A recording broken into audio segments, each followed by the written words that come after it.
started. I want to thank you all for joining today's presentation by Dr. Alannah Miranda. Just a quick note, please place your questions in the chat and I'll assist Alannah by reading them out at the end of her talk. Dr. Miranda will share her insights into her impressive journey that brought her to this place, but I wanted to just share a few personal notes. I'd like to highlight that when Dr. Manassian and I were interviewing candidates for a postdoctoral position in our lab, we connected with John Kelso, who's here today, and he highly recommended Dr. Miranda, and he praised her as one of the best writers he had ever worked with, and I remember that very clearly. And I'm pleased to say that our experience has been quite the same. She's an outstanding scholar. She's meticulous in her work and a prolific writer. She has quickly grasped the complexities of bipolar disorder and our methods for assessing the condition. And this is really quite impressive given that she did not have the clinical background, but you wouldn't know that now in the way she understands and speaks to the condition. But beyond her academic excellence, she's a warm and collegial individual who's engaged with many of you here today, helping our lab broaden its scope. She's been a fantastic mentor to our undergraduates and technicians, and a great collaborator with other postdocs. I know that I speak for Dr. Manassian and I when I say that we're incredibly fortunate to have Alannah working with us. And I'm excited for her to be presenting her work, her K application to you all today. So Alannah, take it away. Thanks so much, Bill. All right. So thanks again, Bill, for that wonderful introduction. Today, I will be presenting my proposed KO1 study on leveraging an ecological mobile health approach to quantify digital biomarkers for cannabis misuse risk. So just to give you a brief outline of my talk today, I'll first start with sharing a little bit about myself, including my research background and training, as well as the current research that I'm conducting and some preliminary data from these research studies. And then I'll go into the proposed KO1, including a brief background and the rationale for the study, as well as the specific aims and corresponding training objectives, and my mentoring team and the training plan that we've put together. And lastly, I'll conclude with some future directions that I think we could take following the conclusion of the KO1 study. So a little bit about me. I was raised here in San Diego, just about a half an hour north of here in Escondido. And for college, I didn't wander too far. I went to California State University, San Marcos, and received my bachelor's in biochemistry and a minor in physics. And while I was at Cal State San Marcos, I was also part of a formal T32 training program called the Maximizing Access to Research Careers program, which focused on engaging underrepresented groups in higher education STEM fields. And as a part of the MARC program, I learned two really important things that I feel has really been the foundation for my academic career so far. And so the first of which is the importance of diverse perspectives in research. I met so many wonderful people while I was still just an undergraduate that really helped guide me and encourage me to follow the path that I'm currently on. And the second thing that I learned through the MARC program was that genetics research is really cool. So I didn't do any human subject research as an undergraduate, but I did study genetic mutations in various organisms, and it was really fascinating to me to see how such a small change in an organism's genome could have such huge effects on the function of that organism and even the behavior of that organism. So immediately after graduating, I began a PhD in biomedical sciences right here at UC San Diego under the mentorship of Dr. John Kelso. And I was also part of a formal T32 training program in genetics. So this was finally my opportunity to really understand the effects of genetics on human behavior. So my dissertation research really focused in on using stem cells to investigate the genetic and cellular mechanisms underlying bipolar disorder. And so as a graduate student, because Dr. Kelso is a clinician, I learned a lot about the clinical manifestations of bipolar disorder and even had the opportunity to meet individuals that were afflicted with bipolar disorder. And so that really underscored to me the impact that our research can have on affected communities, and also how important it is to continue to engage in the communities that are affected by the conditions that we're researching. So that really helped push me towards wanting to transition from the bench research that I was doing as a graduate student into clinical research as a postdoc. So I began a postdoctoral fellowship in the Translational Research in Psychophysiology, Exploration, and Cognition Lab at UCSD, or the TRIPEC Lab, led by Drs. Bill Perry, Arvi Manassian, and Jared Young. And again, I was part of a formal training. I had some formal training through a NIH Diversity Supplement Award. So I get to continue some of my training from the MARC program in learning how to better incorporate some diversity, equity, and inclusion principles in my research moving forward. However, my postdoctoral research itself with the TRIPEC Lab really focused in on using translational paradigms to understand the relationship between cognitive functioning and cannabis use. And so this is a really great place for me to kind of apply the neurobiological mechanisms and the kind of basic science research training that I got as a graduate student, and now starting to transition into clinical research. And so most of this research thus far has kind of built off of my graduate studies by focusing in on bipolar disorder and the relationships between bipolar disorder, cognitive functioning, and cannabis use. So apart from the mood symptoms that are really classic of bipolar disorder, these folks also often experience deficits in cognitive functioning, particularly in reward processing and inhibitory control. Additionally, cannabis use is associated with cognitive deficits in healthy adults. And there's also a really high prevalence of cannabis use in people with bipolar disorder. So as you can see in this graph here, amongst the general population, about 25% report a lifetime history of cannabis use, compared to about 70% of people with bipolar disorder. So there is some concern that this cannabis use could further exacerbate the cognitive deficits that are already experienced by people in people with bipolar disorder. However, many actually anecdotally report that their cannabis use seems to be improving some of their, ameliorating some of their symptoms. So it kind of begs the question, is cannabis use in bipolar disorder more of a symptom, like a form of substance abuse, or is it a form of self-medication for some of their other symptoms? And one of the key findings from this research study was that cannabis use was indeed associated with normal cognitive functioning in people with bipolar disorder. So in this graph here, we use one of our translational paradigms, the Iowa gambling task, with higher scores indicating better reward-based decision-making, which is one of our cognitive domains of interest, and lower scores indicate worse reward-based decision-making. And so as we expected in our healthy comparison participants here in gray, the heavy cannabis use was associated with deficits in reward-based decision-making compared to their healthy non-using counterparts. And again, as we expected, the folks with bipolar disorder that do not use cannabis also experience these deficits in reward-based decision-making and perform more poorly compared to their healthy non-using counterparts. Yet here with our moderate cannabis using group, these folks perform significantly better than their non-using counterparts, and very similar performance to the healthy non-using group.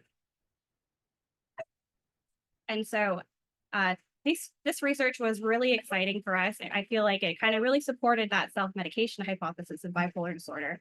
And so I first submitted and presented these results as a poster at Society for Neuroscience. And following that, was invited to present these data at an SFN press conference on treating mood disorders with psychoactive drugs, and was also invited to present my poster to local congressional staff members. And following presenting these data at SFN, it was picked up by numerous media outlets, including an interview that I completed with a reporter at the Scientific American. So it was really exciting to be able to engage with the greater community and share some exciting results coming out of our lab. However, really the next step in this for our lab and myself is to better understand what these neurobiological differences are between the healthy comparison participants and folks with bipolar disorder that are contributing to this relationship between cognitive functioning and cannabis use frequency. And so an emerging area of interest for me is sleep. This is for many reasons, including sleep disturbances being a hallmark feature of bipolar disorder. And sleep disturbances are also among the primary reported reasons for medicinal cannabis use, in particular in our bipolar cannabis and cognition study. And lastly, there's a really well-established relationship between sleep and cognitive functioning. We also see an interesting potential interaction between sleep disturbances and reward-based decision-making in cannabis use in just our healthy comparison participants. So these are data, again, from the bipolar cognition and cannabis use study, though only the healthy participants here. And you can see in the folks that perform the most poorly on the IGT, so they have the worst reward-based decision-making skills, those that don't have any insomnia symptoms, report the highest level of cannabis use per week. And then those that also report insomnia symptoms have a lower cannabis use per week. And then we see a bit of the opposite effect in those folks that have higher reward-based decision-making performance on the IGT, where those that have insomnia symptoms report greater cannabis use per week compared to those that do not.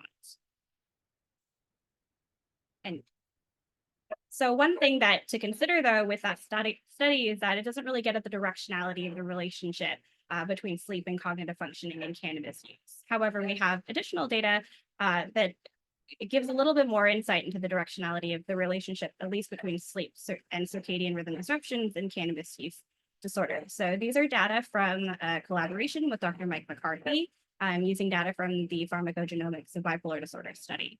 And so here, we sought to determine whether chronotype, as measured by BOM score in cannabis use disorder, were associated with mania age of onset. And so indeed, what we see here is that cannabis use disorder is associated with an earlier age of mania onset, and later chronotype or evening chronotype, as indicated by a lower BOM score, is also associated with an earlier age of mania onset. However, when we break down the cannabis use disorder group and looked at whether cannabis use initiation relative to the onset of mania symptoms, we found that the folks that actually reported initiating cannabis use after mania onset had the earliest age of mania onset, significantly earlier compared to the folks that reported initiating cannabis use after their mania had already onset. So what this really reinforced is that there are disturbances in sleep-wake regulatory processes that could indeed be a risk factor for cannabis use initiation. So to kind of just summarize my trajectory so far, as a graduate student, really focused in on these cellular methodologies to really better understand the genetic and neurobiological mechanisms that underlie bipolar disorder. And so building upon that as a postdoc, now studying bipolar disorder with this slightly different context, using these translational paradigms to better understand the effects of the effects of cannabis use on cognitive functioning in this population. And so because these data are really cross-sectional in nature, I wanted to further investigate the directionality of the relationship between these factors. So in this next step in my career, what I'd like to do is start to quantify these functions longitudinally in order to determine how these changes in these functions could contribute to various psychiatric conditions. And in this case, what I'm proposing to do with the KON is to determine whether alterations in some of these neurobiological functions can be used to identify problematic cannabis use patterns in adults that already use cannabis regularly. And so one of the key ways that we can quantify function longitudinally is through the use of ecological mobile assessments. So this can be completed using wearable devices, such as smartwatches, which can continuously collect physiological data that can further inform us on psychological function, such as stress, as depicted here. And additionally, we can use mobile cognitive assessments, which are repeated daily surveys that are administered to participants either through a smartphone-based application or through a web link. And in that sense, we can quantify cognitive functioning in real time and in an individual's real world environment.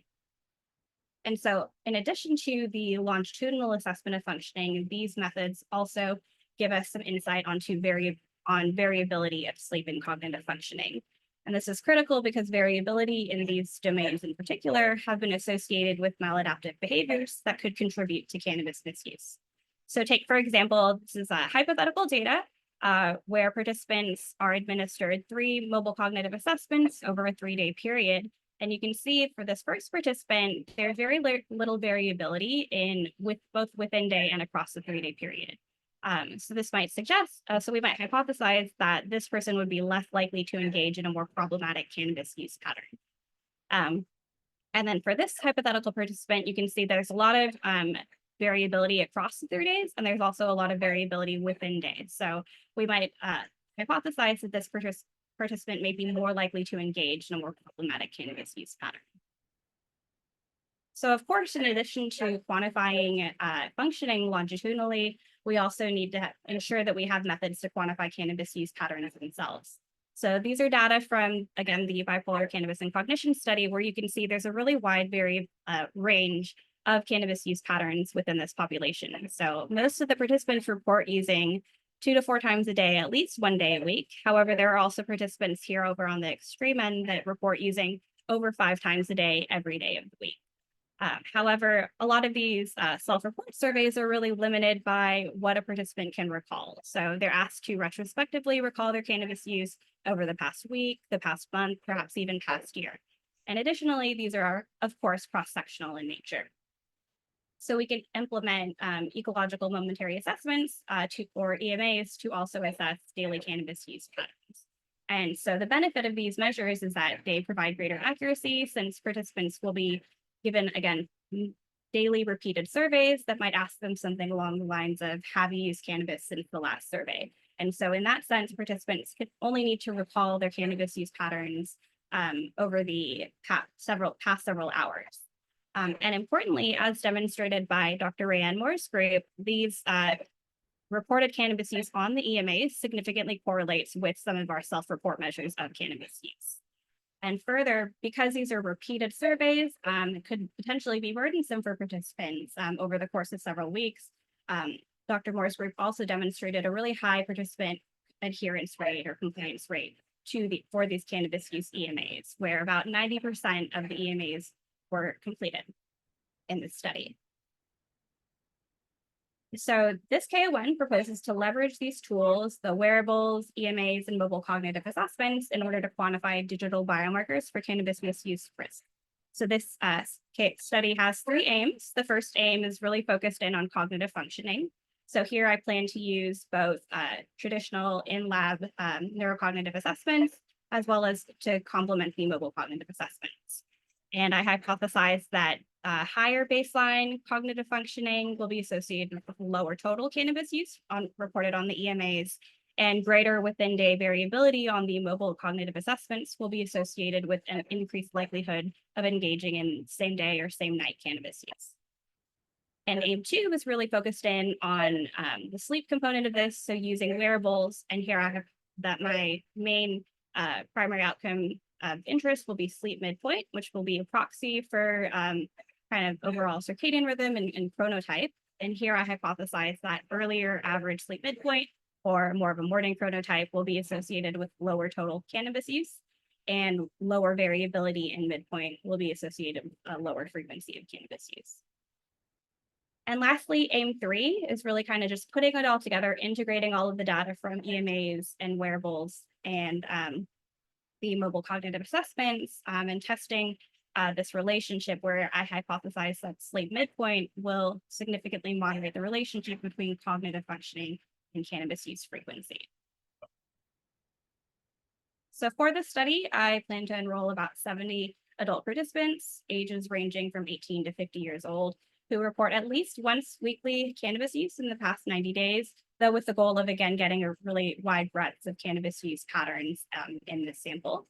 I plan to exclude participants that exclusively use CBD, and this is based on some of our prior data that really didn't show any participants that were engaging in even high CBD use. It's all mostly just high THC. I also plan to exclude anyone with a lifetime history of psychotic disorder, current suicidality, current substance use disorder, with the exception of cannabis use disorder, and then any presence of neurological or neurocognitive disorders that could impact the way that they perform on the cognitive assessments.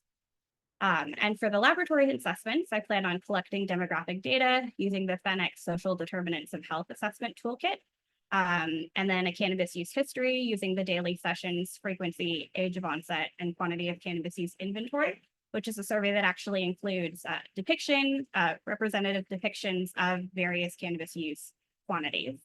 And for the cognitive assessments, I plan to use the Iowa gambling task to measure reward-based decision-making, and that's some data that I presented earlier in this talk. And then our translational paradigm quantifying inhibitory control being the 5-choice continuous performance test.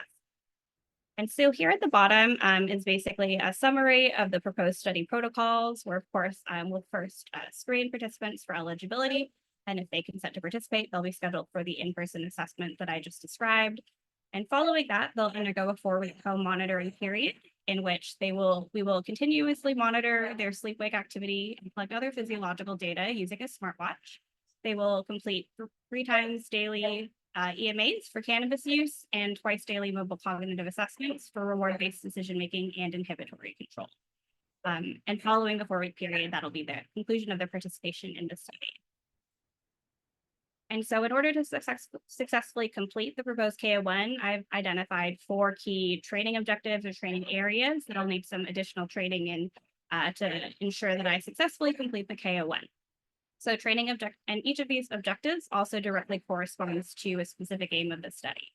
So training objective 1 is to establish expertise in the implementation of ecological mobile health methods. This directly corresponds to aim 1 because I do have training in lab neurocognitive assessments. I'll need additional training in the implementation of the mobile cognitive assessments and the EMAs. Training objective 2 is to enhance my expertise in sleep and circadian health. And so while I do have experience in analyzing summary level sleep data, I will need some additional training in analyzing the actigraphy data pulled from the wearables associated with aim 2 of the study. Training objective 3 is to learn advanced statistical and computational methods. So while I do have experience in cross-sectional methods, I will need additional training in longitudinal statistics and predictive modeling. And so this it relates more to aim 3, so integration of data from wearables and EMAs and mobile cognitive assessments into this multi-level model of cannabis use.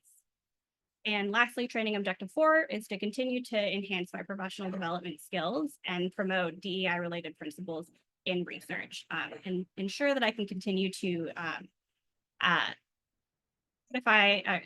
continue to include these factors in future research studies. This relates to the way that I'll be recruiting participants for the study, as well as including that social determinants of health assessment toolkit. And so I've got a really amazing mentoring team behind me that have helped put together the training plan that I'll go over briefly.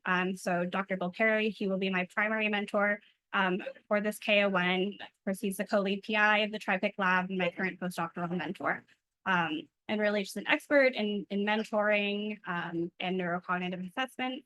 Dr. Arpi Manassian is also a co-lead PI of the TriPic group and one of my postdoctoral mentors with Dr. Perry. She's also an expert in physiological data and how it relates to psychological functioning. Dr. Rayanne Moore is the director of UCSD's Mental Health Technology Center and is an expert in the EMAs and mobile cognitive assessments.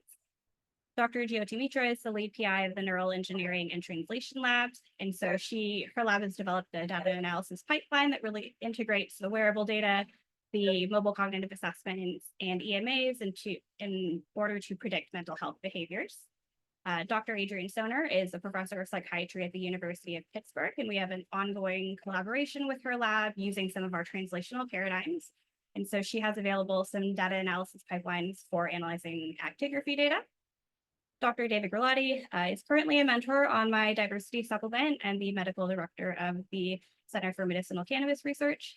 So he'll continue to inform me on the cannabis-related components of this KO1. And Dr. Sin Tu is a professor of biostatistics and a consultant at the Biostatistics, Epidemiology, and research design core at the ACTRI. So he's helped put together the statistical analysis plan for the KO1, as well as helped provide insight on the aims and hypothesis of the KO1. And so with the help of this amazing mentoring team, we've put together a detailed training plan for the 5-year award period. So I won't go into too much detail with this, but I just kind of really wanted to highlight a couple things. So of course, the proposed KO1 specific aims will directly contribute to the experiential training for the KO1. However, and that includes all of the related specific aims and training objectives. However, I also have dedicated trainings for each training objective. So with the implementation of mobile cognitive assessments and EMAs, we'll include some additional training using data analysis, using archival data, as well as a combination of readings and seminars. And lastly, application to early career programs focused on digital health. For training objective 2, so related to the sleep and circadian health aspects of the study, again, training will include some data analysis of archival data using for actigraphy, as well as continued seminars related to sleep and circadian rhythms, and applying for, again, early career programs for sleep researchers. And then training objective 3 relates more for the learning advanced statistical and computational methods. So that'll be a little bit more heavy in terms of coursework. And training objective 4 in terms of professional development and making sure that I incorporate DEI principles in my research will, of course, include some coursework and seminars. However, I was also recently selected to be a mentee as a part of the American College of Psychopharmacology Underrepresented Minorities Near Peer Mentorship Program. So I will begin that training in that program this December. And I also plan to apply towards the end of the KO1 period for the NIMHD Health Disparities Research Institute program.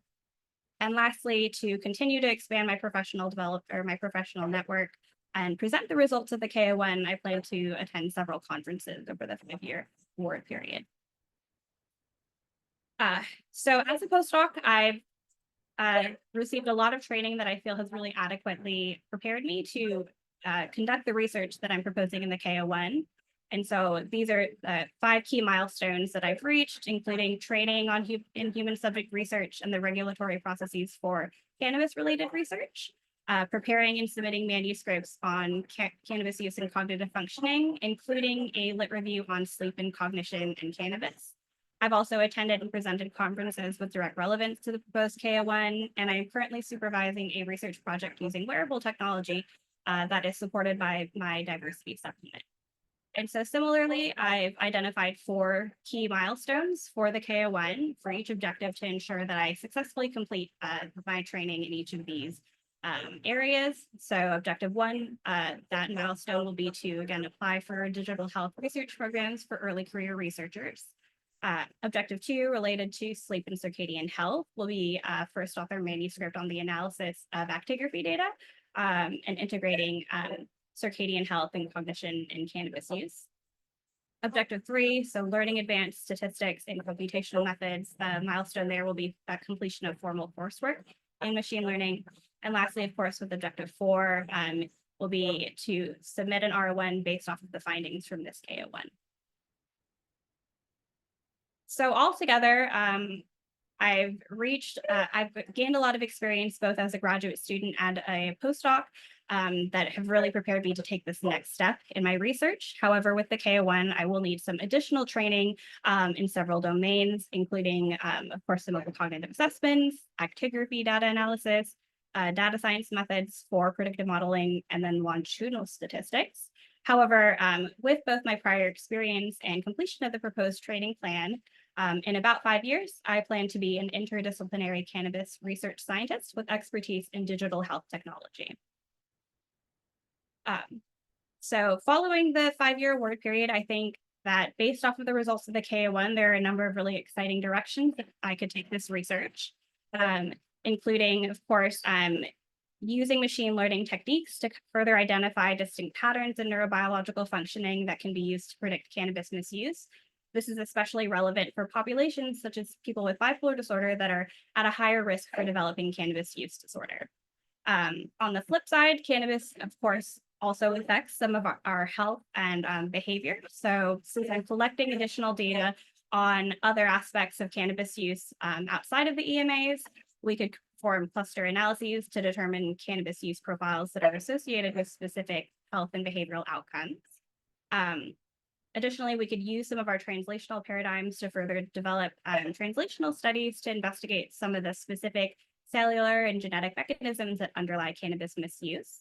And lastly, of course, since we're using the social determinants of health assessment toolkit for this study, there is some additional research, existing research that suggests there are specific populations that could be more vulnerable to cannabis misuse. So collection of these data could help better inform strategies for integrating social determinants of health factors in future research on cannabis and using digital health technology.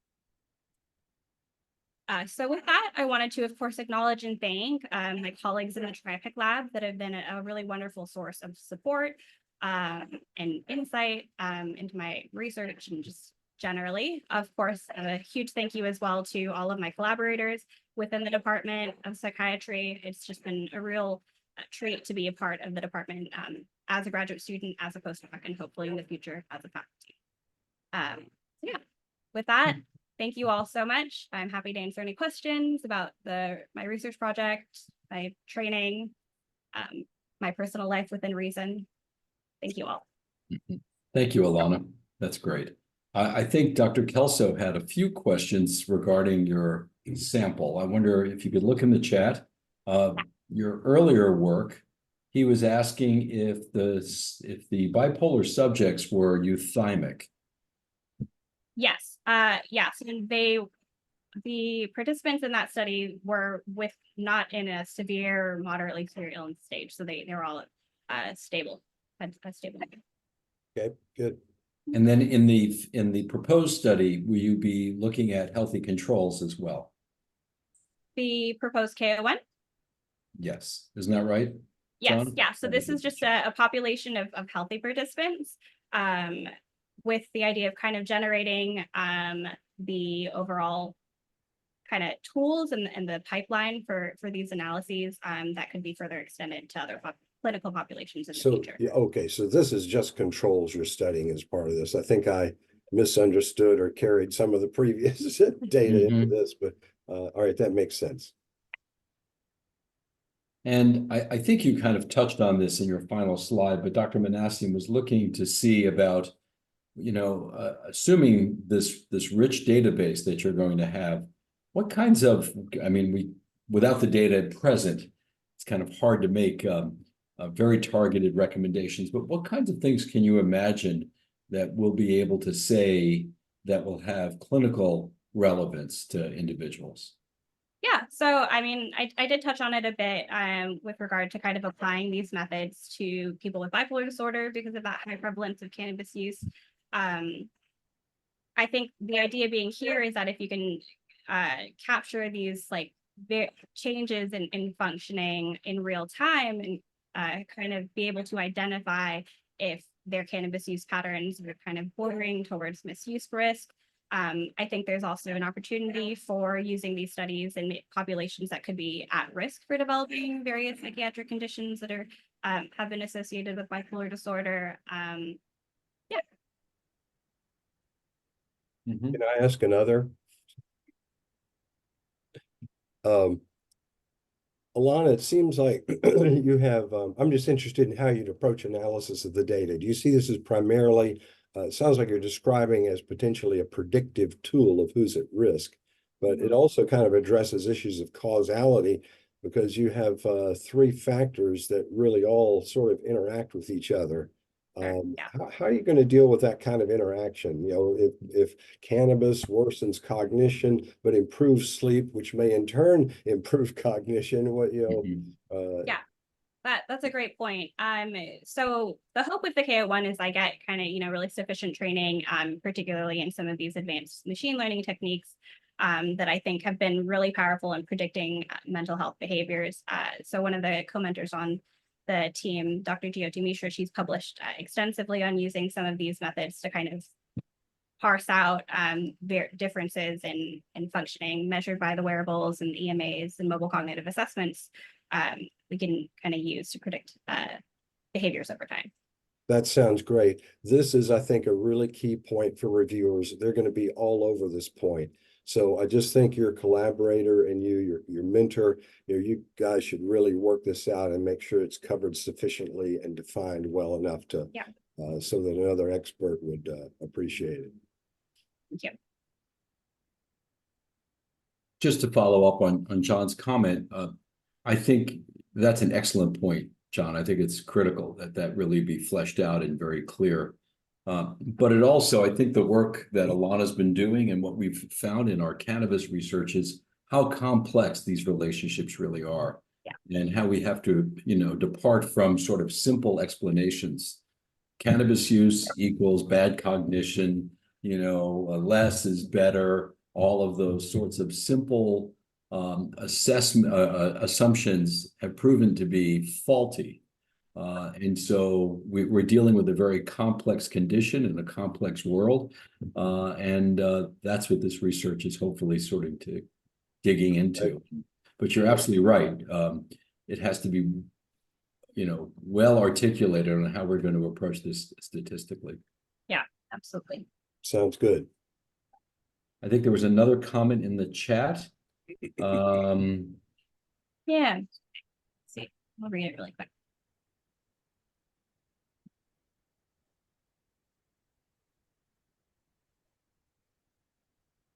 Great question. So on using the social determinants of health and how we can kind of incorporate that into the overall research objectives, hypotheses, and potentially machine learning.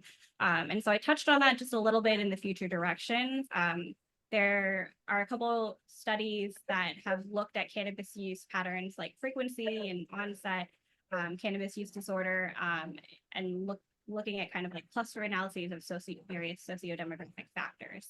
And so kind of building off of those prior research studies and the data that we collect using this toolkit, I think can continue to inform on how there might be specific populations that could be more at risk or vulnerable for increased cannabis use or cannabis misuse. Hope that answers your question.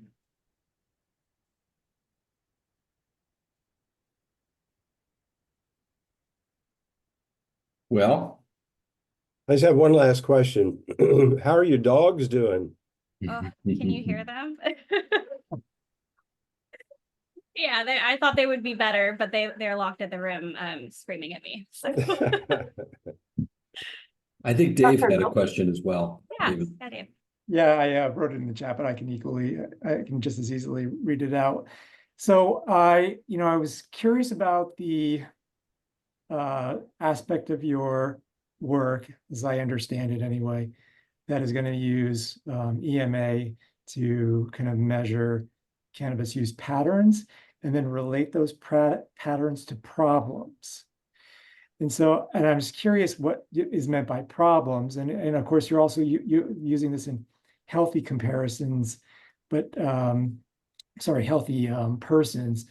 But I guess would somebody who uses cannabis for sleep, which is a very common reason for use, is that considered somebody who's healthy or not?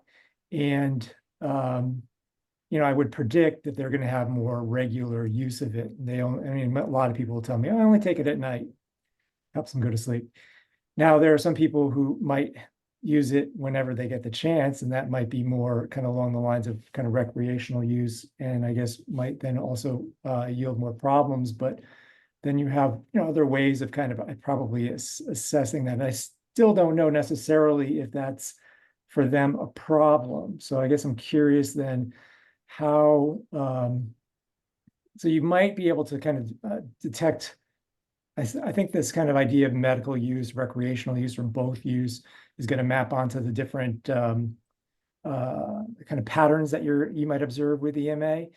And I'm just curious, though, how you're going to define problems so that, if people are telling you, gosh, cannabis helps me. So I don't know, I guess how do we then quantify problematic use out of that?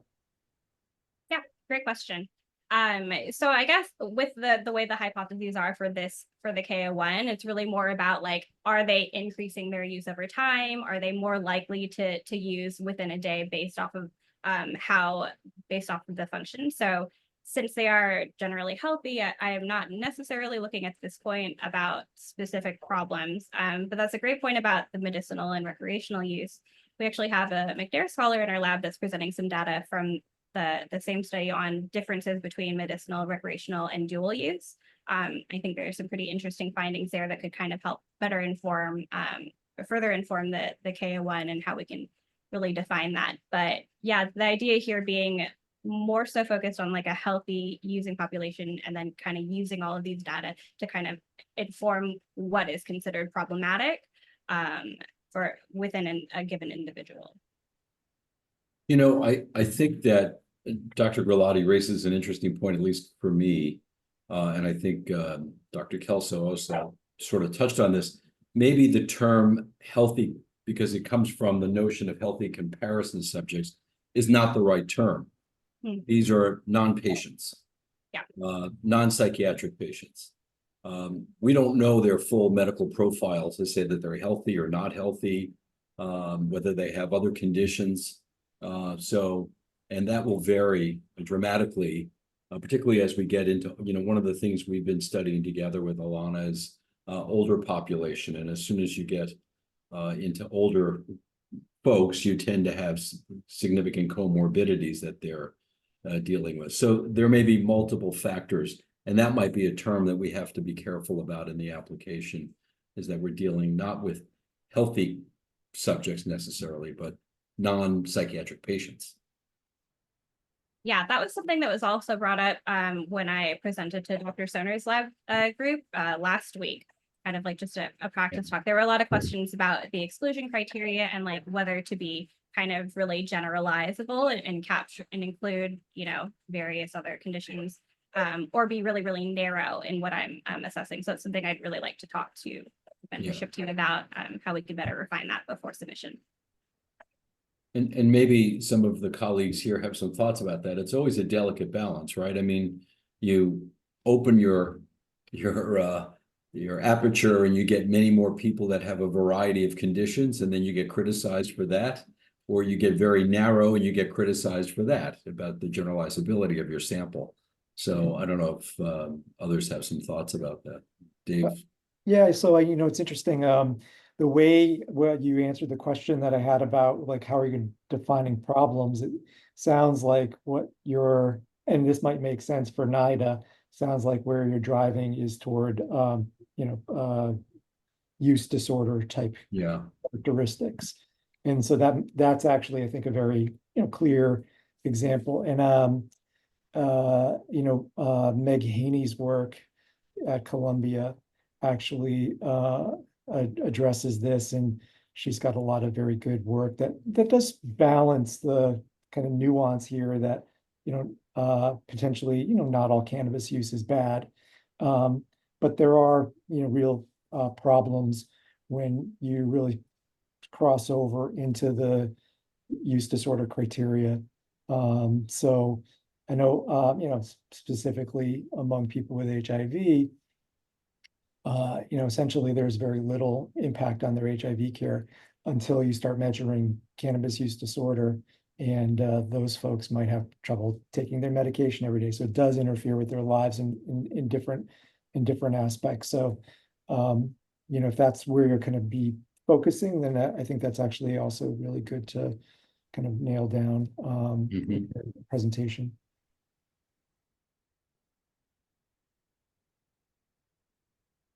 Well,